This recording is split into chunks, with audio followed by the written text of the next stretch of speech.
Good evening, everybody. Thank you so much for joining us tonight. For those of you that don't know me, my name is Katie Nicholson. Myself and Alex are both chapter directors for Startup Grind Isle of Man. I'd firstly like to say a big thank you to our sponsors, the Department for Enterprise and Continent A Technologies, for their support and their continued support of small businesses and startups and entrepreneurs on the Isle of Man. We couldn't be doing this without you, and we're very grateful to have you as partners, so thank you very much. So, usually found behind the hairdressing styling chair for one night only, beauty business mogul Marco Leonetti will join us for an intimate chat about his startup journey, maintaining an entrepreneurial spirit across generations and the future of the beauty business. One of the Isle of Man's leading businesses, Utopia has grown from strength to strength, outlasting the competition, expanding to secondary locations and seeding new sub-brands in response to growing popularity. So without further ado, please put your hands together for Marco. Thank you. Thank you. You feeling relaxed? Absolutely. It's I just said to you before. It's this whole thing is a great concept, and it should be massaged and supported. Thank you very much. So to get us started, could you just give us a bit of a background into how you came to be on the Isle of Man, how you came to get into hairdressing, your early years at school, and kind of what you study and that kind of thing? I mean, back in my native Italy, in the area of Campania, you know, opportunities were very, very little. So my parents in the early 60s decided, on the backdrop of one of my uncles being a prisoner of war here, my dad came with him and reassociated with a gentleman called Mr. Ranieri, who at the time had the Douglas Bay Hotel, which is on the headland site where Poker Stars and what have you is up Royal Scandia building that used to be. And they came in 1960, 61, and both barbers, but they worked in the kitchens in the hotel, and they both decided that the families needed to come here. So in 1963, the winter of 63, both families came and settled here. I was 3 years old, you know, so I didn't really have much say in settling on the Isle of Man. My uncle's family moved on to Canada in the late 60s, and we loved the place and we stayed. So that was it. I mean, my dad's first barbershop, strangely enough, is in Walpole Avenue, which is opposite where our second location was. So I remember that area very fondly. And now it's Equium's parking spots as such. But those early days were great because we had the steam packet. Steam packet had like 6 or 7 boats, all side loaders. So all the sailors would come off and they'd literally queue out the door, and I'd spent my summer holidays literally just lathering all the engineers and the sailors' beards so my dad could obviously shave them. So I had a great sort of expose to barbering at the time, but I knew it wasn't where I was going to be, you know. Yeah. So that was my early days. I loved what I did. I loved being with my dad. He was everything to me. He was my inspiration, you know. And when I lost him, it was a massive tear from me. But everything that I wanted to do and everything I've achieved, for me, it was a payback to my parents and the sacrifices that they made coming to a strange country with no grasp of the English language. Not for their well-being, but for my sister and for me. That's a massive sacrifice, and you know, yeah, it was a tough time for them, but they got through it. Sacrifices parents make. Yeah, absolutely. Yeah. We actually had, before I came here this evening, I actually had a call with Startup Grind globally, and they had a gentleman as part of our global team who's based in Afghanistan, and he was sharing his story about how he's now ended up in Turkey with 3 children and a wife with nothing. And he said he was sad to leave his country, but he had to do it for his 3 children. Yeah, I mean, my parents had absolutely nothing. The first Christmas we were here, They had nothing, absolutely nothing. And I grew up in Mount Havelock. I went to St Mary's School, primary school, which is now the government buildings. In the early days, that was St Mary's School. The convent was where Conister was on Finch Hill. So the nuns were our primary sort of teachers, and then of course when the new St Mary's started in 1968, where it is now, we moved from Mount Havelock, then we moved out to Crosby. So I spent my childhood growing up there, and I had a great childhood, you know, but it was a tough time, and I was brought up in a corporation house. We had absolutely nothing at all. So it's one of those. Look where you are today. How did Utopia start? Okay, so in the day, right, not now, I'm talking about in the day, bank managers were bank managers. They were there, they would look you straight in the eye, and you would say to them, I have X, Y, and Z. I had nothing. Mr. Naylor at Barclays Bank knew my family, and he says, I know your family, I know how hard working your father is, I know you have nothing, you have no collateral, I'm going to lend you money. Now, you wouldn't get that now. There's just no way a bank manager would say, I'll lend you money because you've got no collateral, but he knew the family. And I borrowed £35,000 when I was 18 years old. Now, £35,000 is a reasonable amount of money now. Forget 1979. Yeah? And he trusted me. I did not sleep for 5 years. I gave up playing football. I gave up spending any time with my mates or anything. I worked day and night because I didn't want to let him down. Not me or my parents, but it was him. He made me feel that way. I'm lending you this. Don't let me down. And I didn't. You know, I piled into it. We opened the hair market in Victoria Street, which is just down below Colburns. We outgrew that area. And then we moved into Peterloo's that was just being refurbished. They put a lift in, and they were going to make it the mini little Harrods of Douglas and so on in the early 80s, you know. And we had a fantastic salon in there. So Avant-Garde became the premier place to go. We were able to collect a bunch of very, very talented individuals that wanted to do it my way. I spent so many nights training people, making sure that they were up to speed. We constantly had people coming backwards and forwards in the day with manufacturers that were the manufacturers to be with, Paul Mitchell and Redkin and all the different brands that were the places to be with. And we then got to a point where we needed to expand. So we decided to take over a salon that was, at the time was called Bonkers. So he sold out in Strand Street, and my wife then, she moved over there. We got married in '88. So she moved into that site, and she ran that site, and it was called Split. And it was innovative for the Isle of Man because it was a budget salon, and we were in that recession then.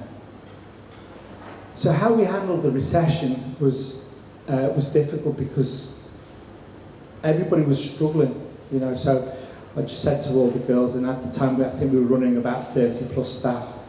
I said, you know, if we all cut our days down to 4-day week, we can survive.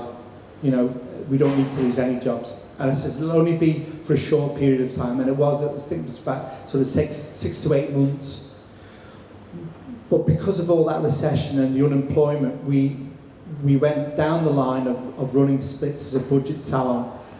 MTV just started, so we were the first salon to have TVs in the salon on the walls and in the windows and that, and they were playing music, and it was demographically aimed at the younger generation, and it was funky and it was a place to be, and it was probably the most profitable business we've ever had then and since. It was fabulous, and Colette and the girls ran that business unbelievably well. And you could see me sprinting up and down the back of Strand Street in between, because I am plagued with water leaks.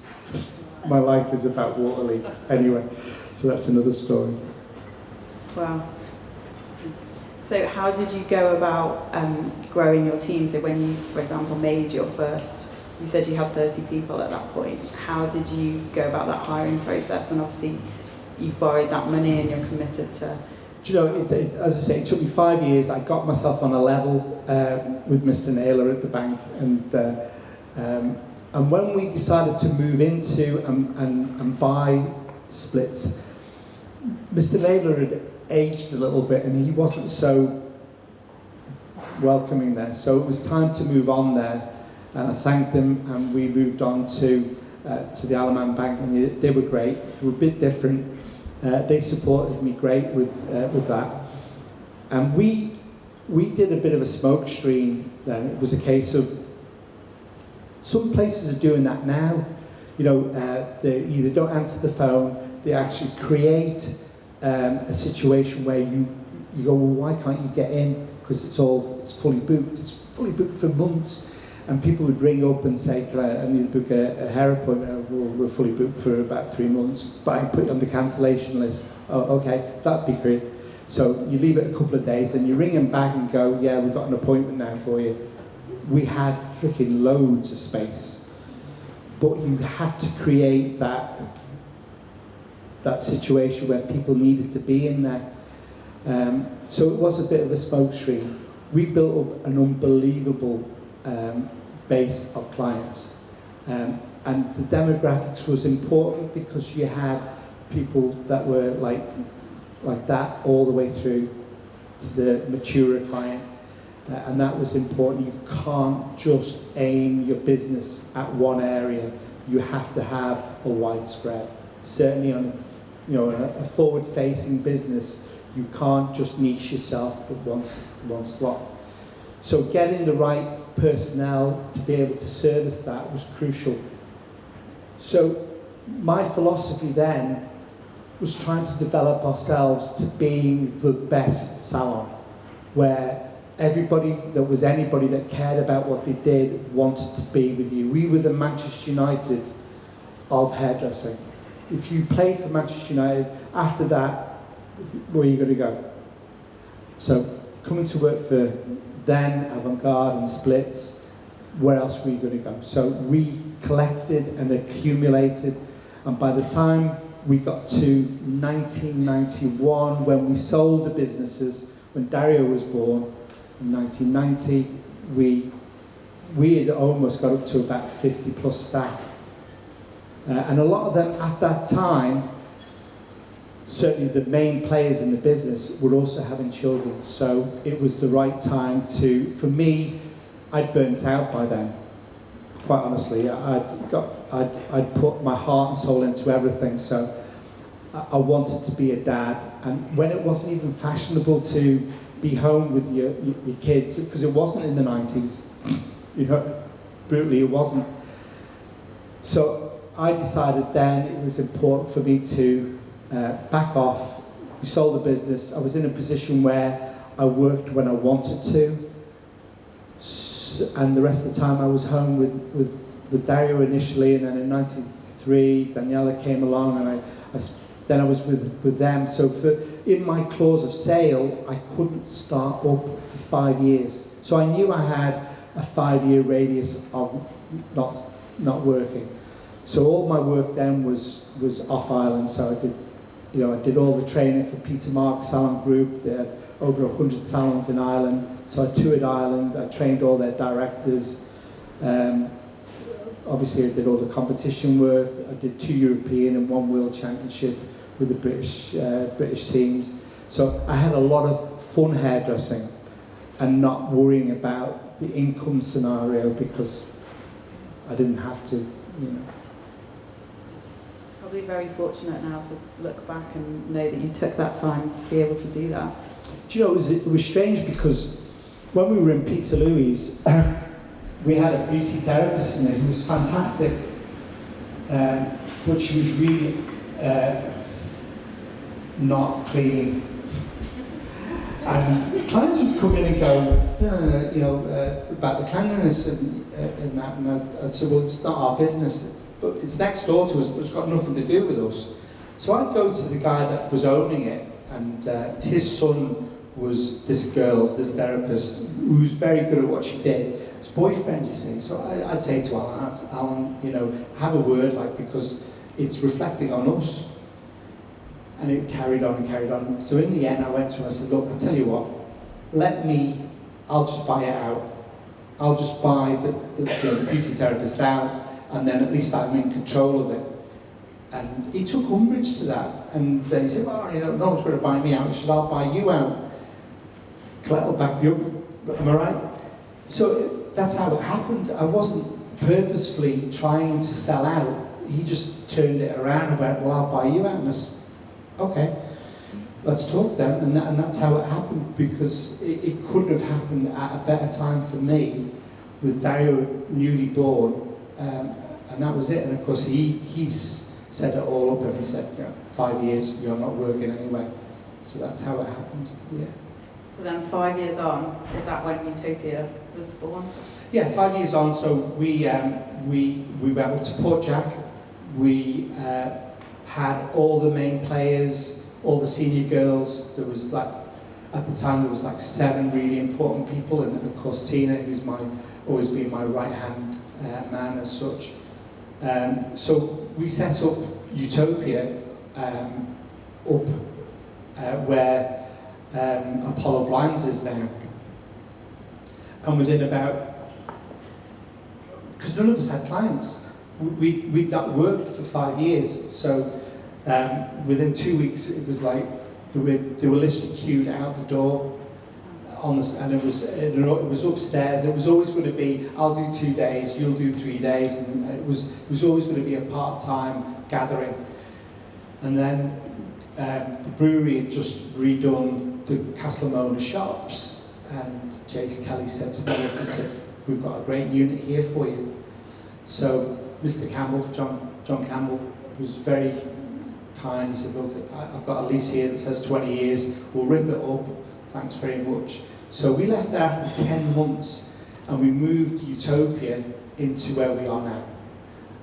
And that's just grown and grown and grown, and gradually all the main sort of senior girls that have been together for 38 years. I mean, who keeps staff for 38 years? We do.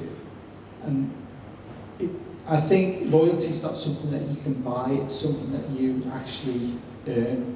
And that's been really, really, and if that was something I had to say to anybody, if you want people to be loyal to you, you have to earn it. You can't buy it at all.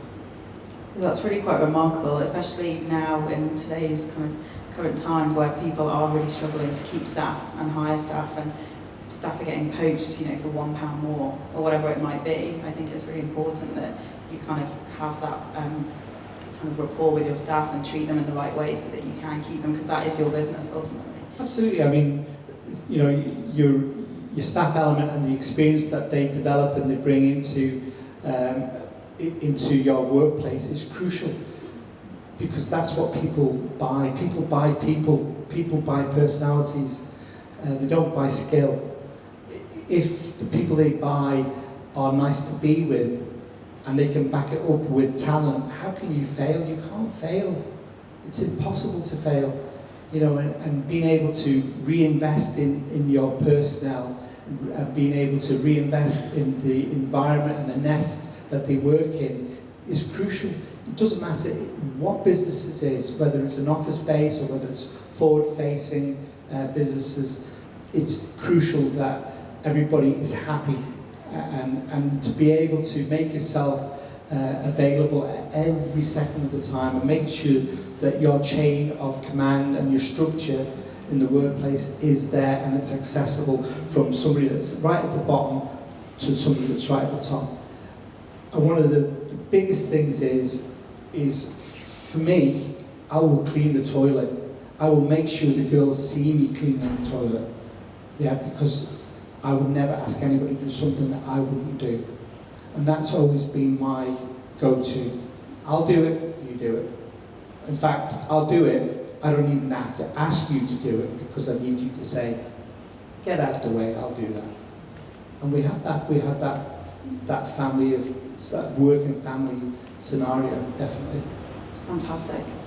You mentioned before that you have had issues with flooding and all kinds of things. I know that you've had a number of challenges, and I know that as a customer, I know that you had an issue, a cybersecurity issue, which I think will be very interesting to the audience, and obviously happening just before COVID. Yeah. Can you just share with us more about that?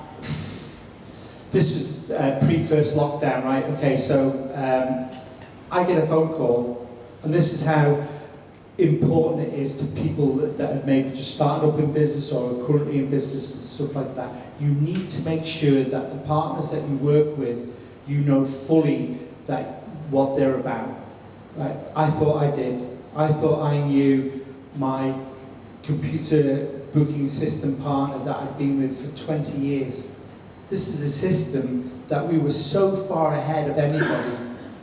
There were salons in London that I knew, colleagues of mine that were still on paper and pencil. We were sending tech support out 21 years ago. We showed government that this could be a possible great money saver for dentists and doctors, and they ignored it. They went, nah, it'll never take off. I went, fair enough. Not for my gain, it was just something that we did. So the system we had was there, it was up and going. One of my girls rang me and said, she wasn't able to come to work, so I logged on at home on the remote desktop. Stupidly didn't log back out. I was 10 minutes away from the salon while I was parked up, Tina saying, the computer keeps tilting over. I said, I'm just outside, so come in, switch them off, reboot them as you do, all of that. Wouldn't stand up. Check the server, wouldn't stand up. So phoned Morton at Orvis. He tapped in, he said, switch everything off quickly. And that was it. Literally in 10 minutes, I'd had a Bitcoin ransomware dropped into the server, and it literally drilled through all our hardware. That was £20,000 worth of kit, was just riddled with virus from some idiot in Italy. So that was it. So they didn't steal any data, they just encrypted it. So everything was, so we literally had that day where we had girls stood, not knowing who was coming in, what they were coming in for. All our notes were wiped, so we had no technical details of colour combinations and stuff like that. We couldn't book anything further on because we had no access to that. So the reaction we had was to close the Walpole Avenue salon. We took the computer out there that hadn't been compromised. We plugged that into the main salon, brought the clients over from the satellite to the main salon. So at least we could check people out, because it's our point of sale. I mean, it could have been even worse, we couldn't take any money, So, and that was it. So we literally just, you are Mrs. Smith, and you are with Lisa, and you're having a blow-dry fight. And that's how it was. And then we contacted our partners, who allegedly had been doing all our backup via cloud. Nothing. So we had no backup. We lost everything. And we'd been paying for that service. It was so heartbreaking and so disappointing. It was such a letdown that And I was so angry with myself for trusting and not really figuring out exactly what I was getting.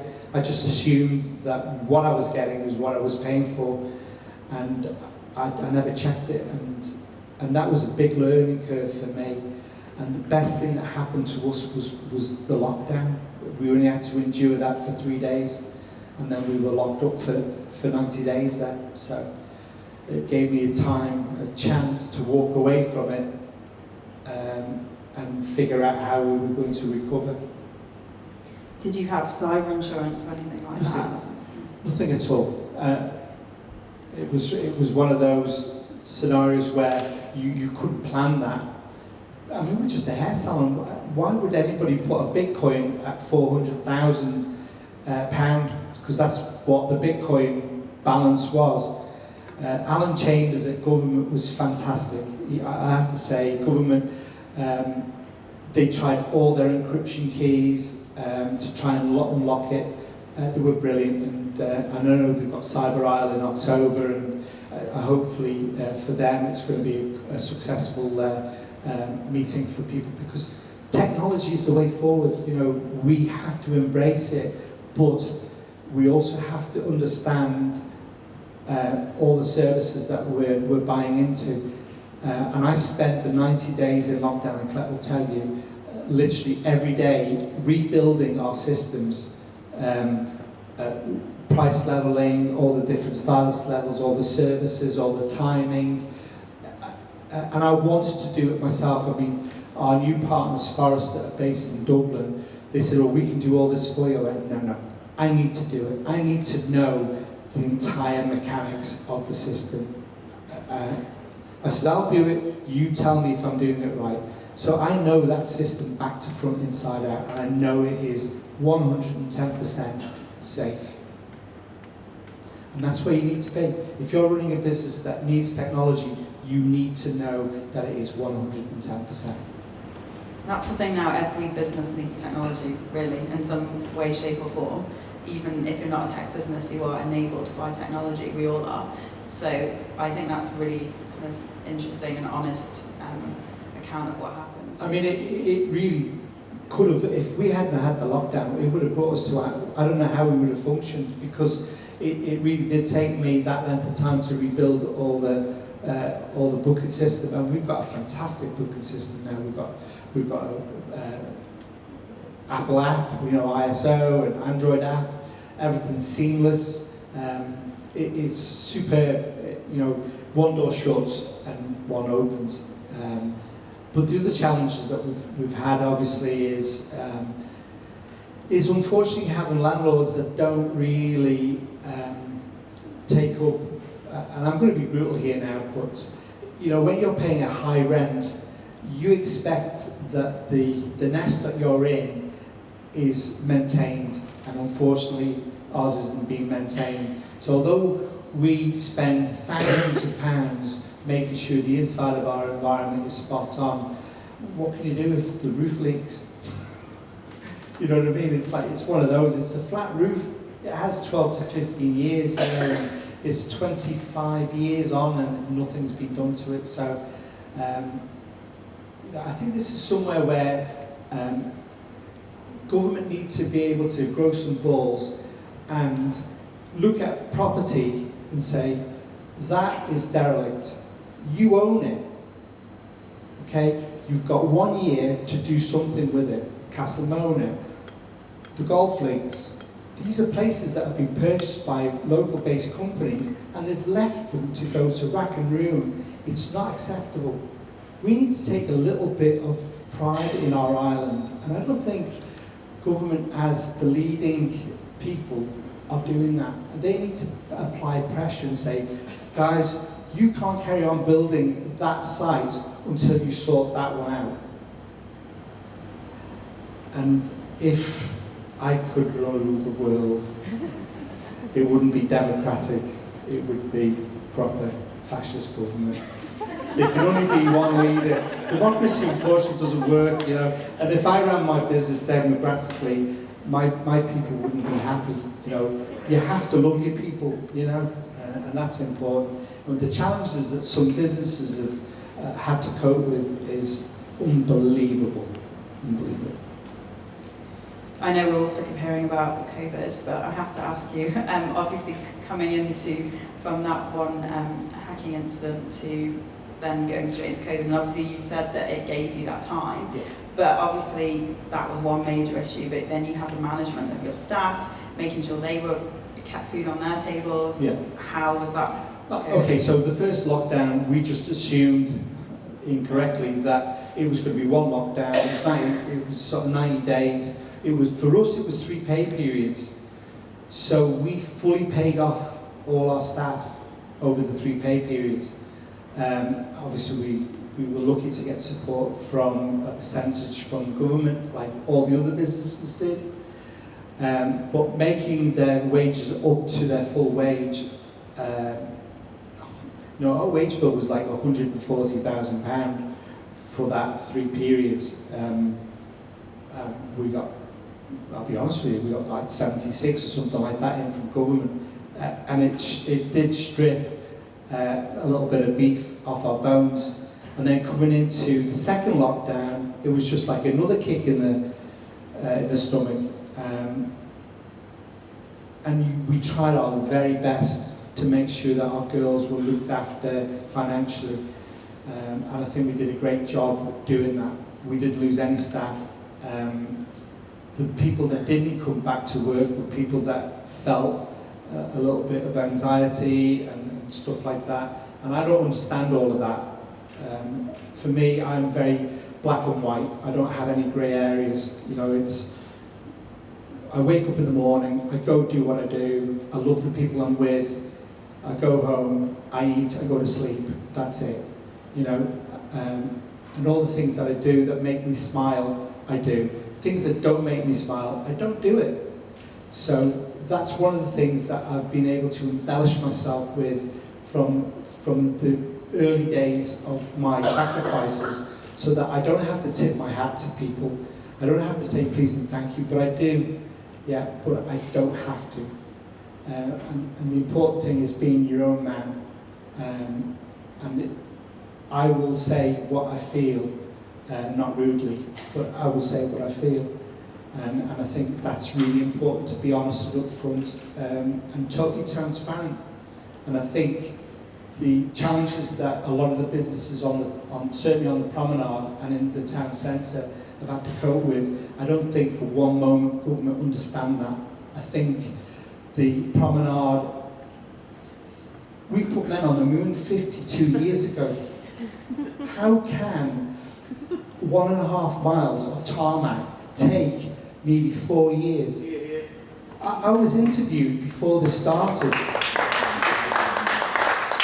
and they said, what do you think, how will it impact your business? I said, well, it probably won't bother me because I'll be retired by then, because that's what I thought it would be doing.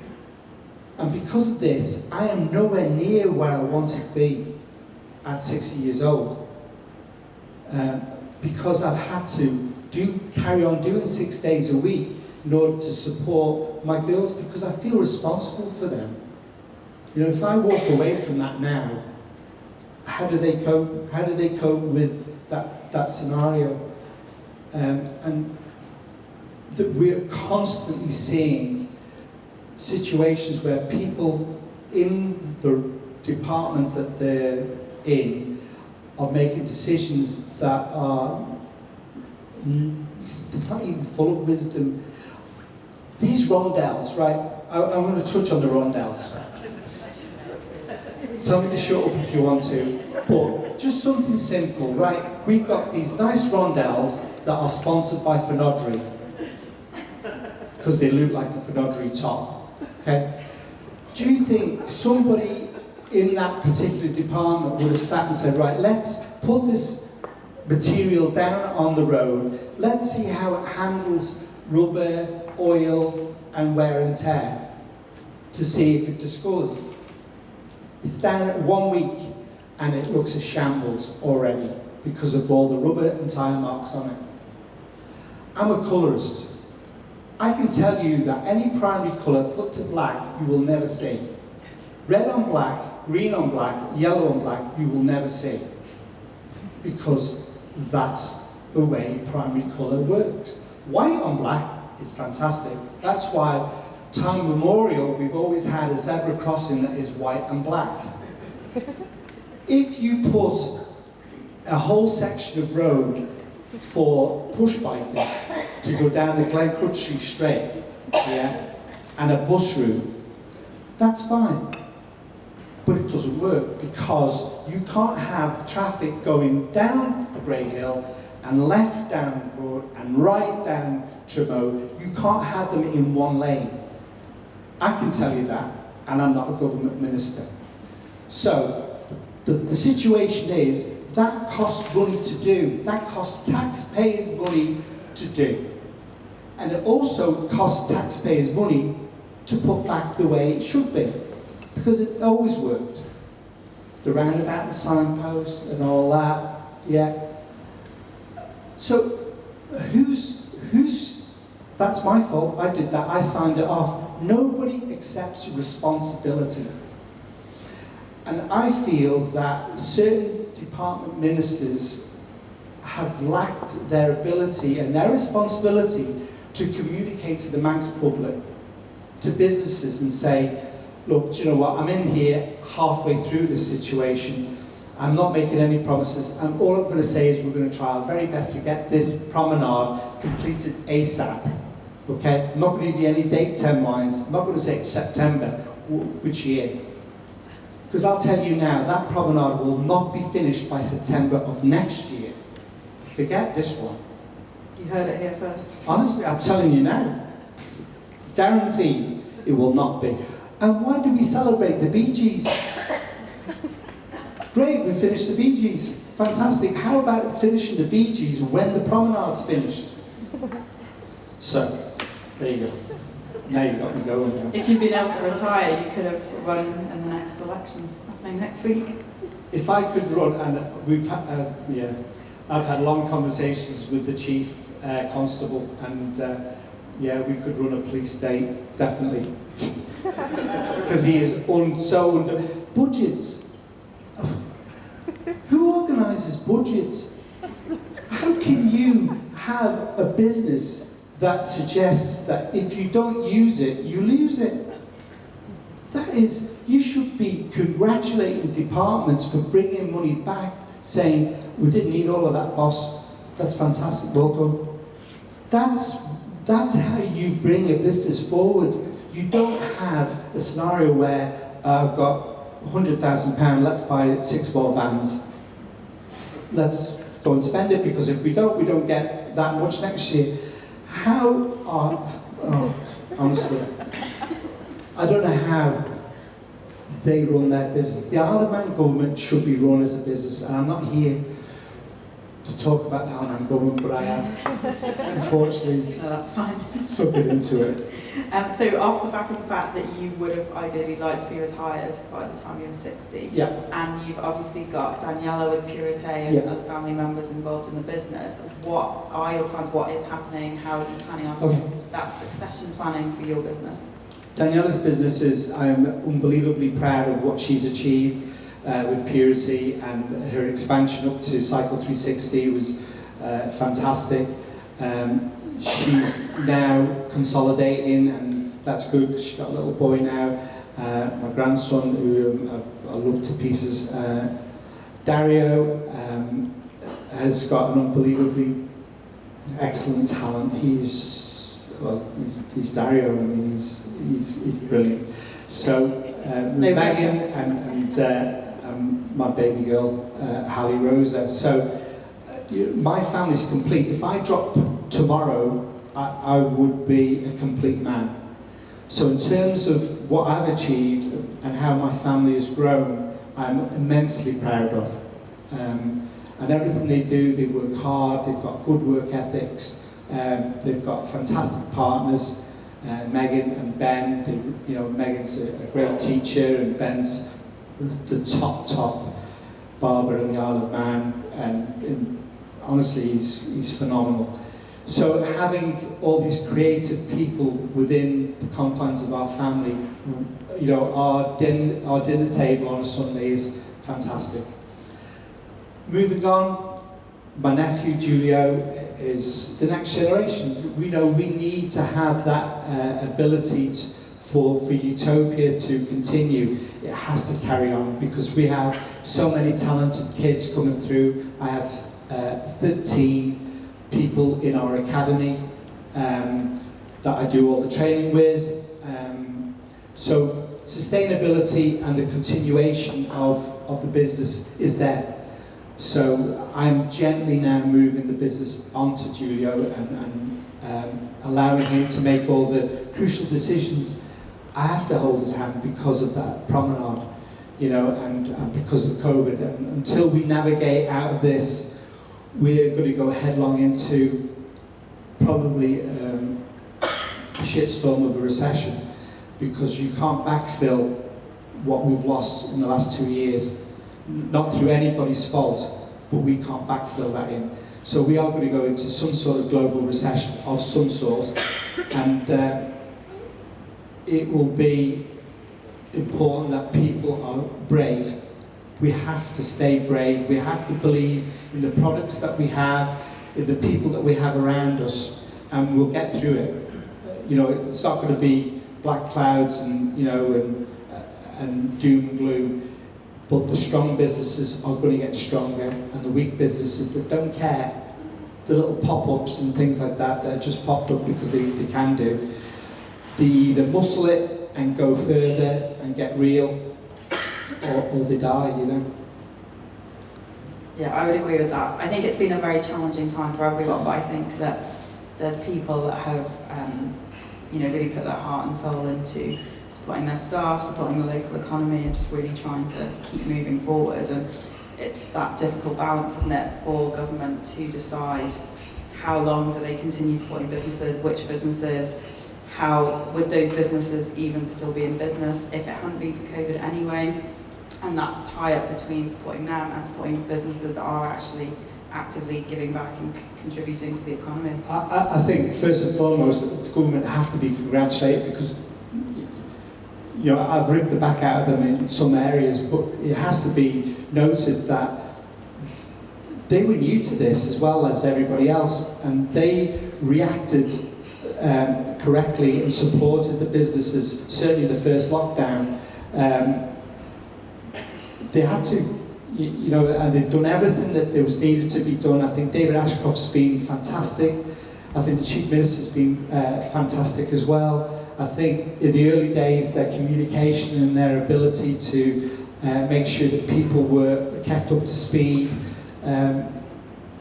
Dr. Ewan, all these people that we've seen regularly on the updates were important. We've gone now to the point where we don't look at it anymore because it's part of our life now, you know, and people now have got used to dealing with every day-to-day normal. You might sort of look at the statistics every now and then, and there might be something new that pops up, but other than that, but government need to be congratulated with how they managed it in the early days. And now we're moving into a different sphere. Now people need to take more responsibility for themselves and not expect government to do it. I think the third lockdown was a bit disproportionate. I think the support that they gave businesses, understandably, was disproportionate. I think there's a fundamental difference between a business with 2 operators collecting £3,000 support and a business like ours with 40 staff collecting £3,000 because we couldn't prove a downturn of 25%. We didn't because 6 staff were off sick and the other girls did extra hours to cover the clients. So our turnover was the same, but for the 2-man operation, they picked up probably more than what they would have done if they were fully working. You know, so it was a bit strange that, but I thought about it long and hard. I thought, well, fair enough, that's the way they're going to go. Fair play to them. You know, if you can get it, get it. You know, we couldn't, and that was fine. You know. Of course. Has anyone in the audience got a question for Marco before I'm just conscious of the time, which has gone very quick? Oh no, I do rattle on, don't I? Sorry. Don't be shy. Have you got your own reserved parking space outside now? Outside. Stuart, I just got a letter from Carl Miller, who's fantastic. He's our liaison guy, and he is brilliant at keeping us up to speed, just to tell us that the entire area in front of ours is actually going to be now, you can't park there for the next 3 weeks because they've got a tarmac. So I'm going to feel Italian again for a bit with all the Harris fencing up. Julie? So Marco, I can't believe it, but I've been with you through those 6 decades. I can't quite work out with my age, I'm in 6 decades, but we started in the 70s and there we are today. But I'm just wondering, what's a bad day at the office like for you? You know, we all have technology, I know you do, but more people coming through, ladies still? Okay, a bad day for me, I can handle most things, Judy. One thing that I've always, this isn't an age thing, and this isn't something that's happened as I've got older or anything like that, I can't deal with stupidity. That's one thing. I can deal with mistakes and stuff that don't quite happen the way, because we're human, you know, we try and do things absolutely spot on, but when it's stupid, you know, when it's something that you think, oh, how can you, that's one thing that I struggle with, and I always have done, you know, mistakes that have because somebody's not thought about something, you know, I find that difficult, and also I struggle with landlords that don't accept responsibility. Yeah, that one, because I'm a landlord, I have apartments, you know. And I look at all my apartments and I make sure they're absolutely spot on. I make sure that every time something that breaks, leaks or anything like that, I get it done straight away. That's why my apartments are always full. I keep paying $52,000 a year rent for a roof that leaks. How does that work? So every time I get a water leak, I struggle with that one as well. So stupidity and water leaks. Thank you. Ben? Yeah, I'm going to throw in a total question here now. Obviously not including COVID, because none of us knew that was going to happen. If you were to do it all again from the start, is there anything you might have changed or done differently? Okay. Good question. In life, and I always say this to our girls, never regret anything that you do. Ever. Because at that point, you had the option to go left or right, black or white. You have always got an option. So you can't go on and regret a decision you've made. Okay? It may not be the right decision, but don't regret it. Would I do anything? No. I would do nothing that I've done differently. Even from the early days, all the sacrifices and stuff like that. Yeah, I would have loved to have played football at 18 and 19. I would have loved to have done all of that. But you have to give it up. You've got to give that up to be able to achieve what you do. And what I have now, I have my babies, I've got my kids, I've got you, Daniela, I've got all of that. And that is the fallout from the early days. So why would I regret anything that I did early days? Nah. Definitely, I would not do anything differently. Would change your landlord then? I would change him, yeah, and I would, you know, and the strange thing about it, he's a nice guy, you know, and I say to him all the time, I said, as a person, David, you're a lovely guy, I will have lunch with you all the time, but as a landlord, mate, you've got so much to learn. And he has a massive portfolio, it's not as if he doesn't have property, he has a massive, but anyway, but that's the way it is, isn't it? Laura? It sounds like you've always been really good at spotting trends and adapting to that, but have you ever had anything that you would class as a business failure? Oh, okay, that's a really good question. Do you know, trends move around all the time, certainly in the fashion industry and certainly with hair.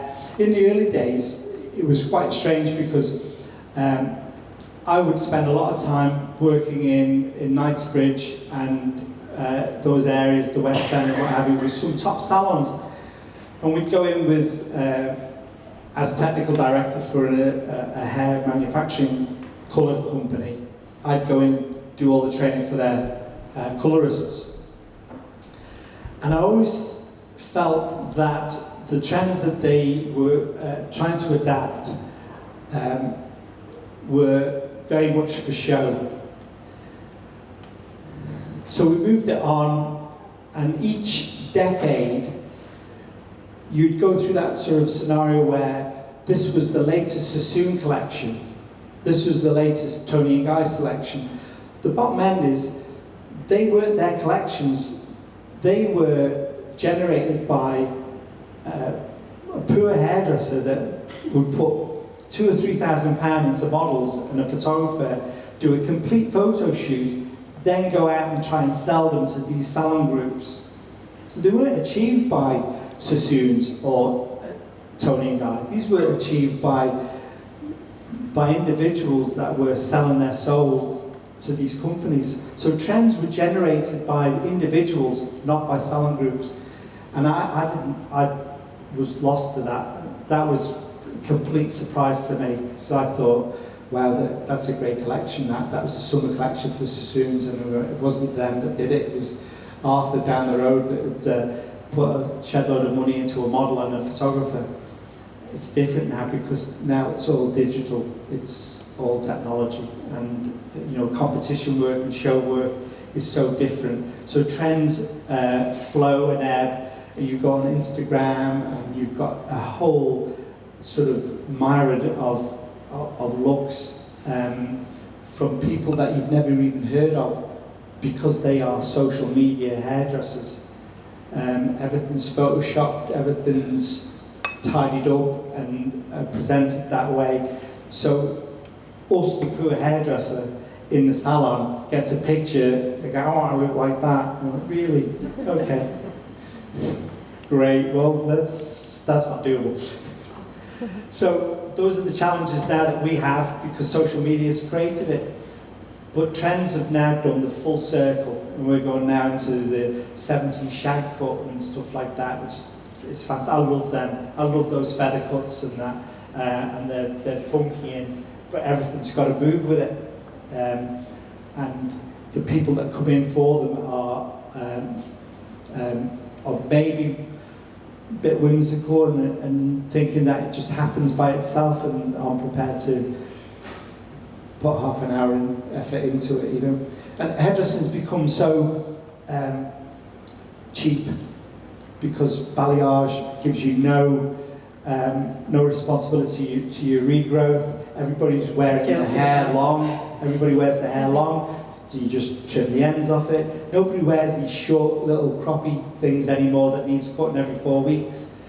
Hairdressing has become economically cheap, and that's fine, because as hairdressers we need to react to that as well, and that's important. People come in and they go, just a wet cut, you don't need to dry it, I'm going to the gym, yeah, right, okay, and stuff like that. So, and that's fine. We work with that, and we have to. I'm laughing because I'm sat here with my balayage. You're a busy girl. I don't want the roots. You're on roots, yeah.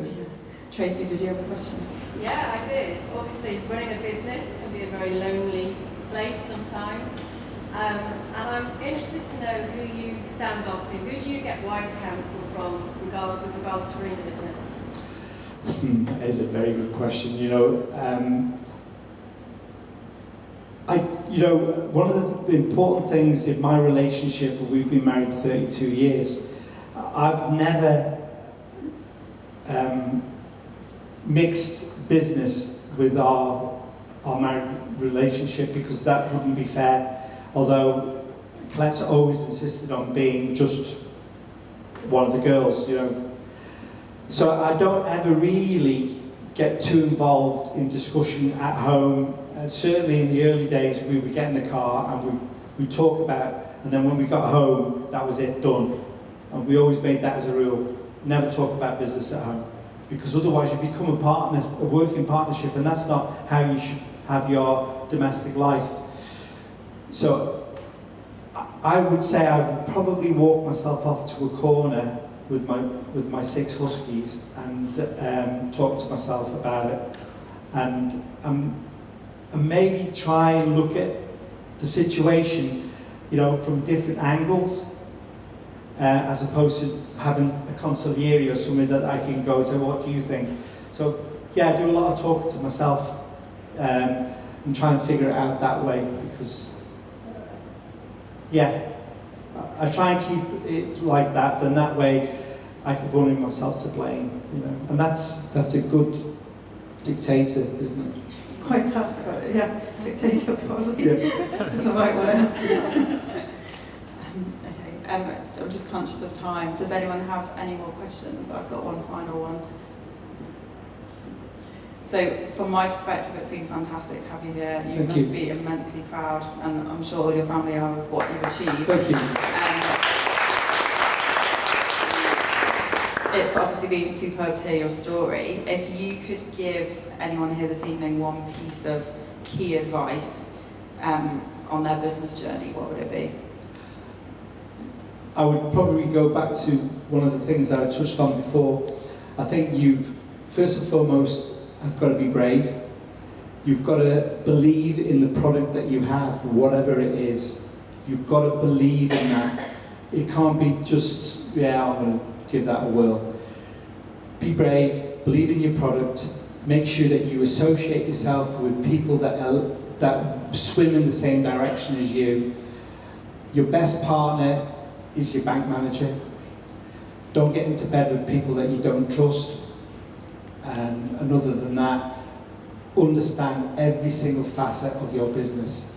Don't get involved in things that you just know a little bit about. Don't be a GP. Be a specialist. Know exactly what you do. Definitely. Fantastic.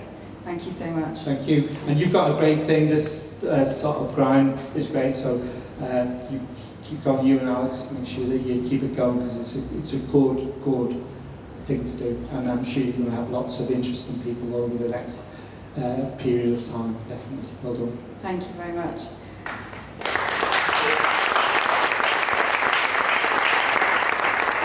Thank you once again, all of you, for joining. I'd just like to thank the sponsors once again, Continent 8 Technologies, and also the Isle of Man Department for Enterprise. And also a huge thank you to Pippa, Chris, and the team at NOAA here this evening, to Jonathan Burton Photography, and also to the legend that is Justin, who probably hasn't slept for about 3 years. Also to Dario for filming this evening, and to John and Alex, my partners, thank you very much.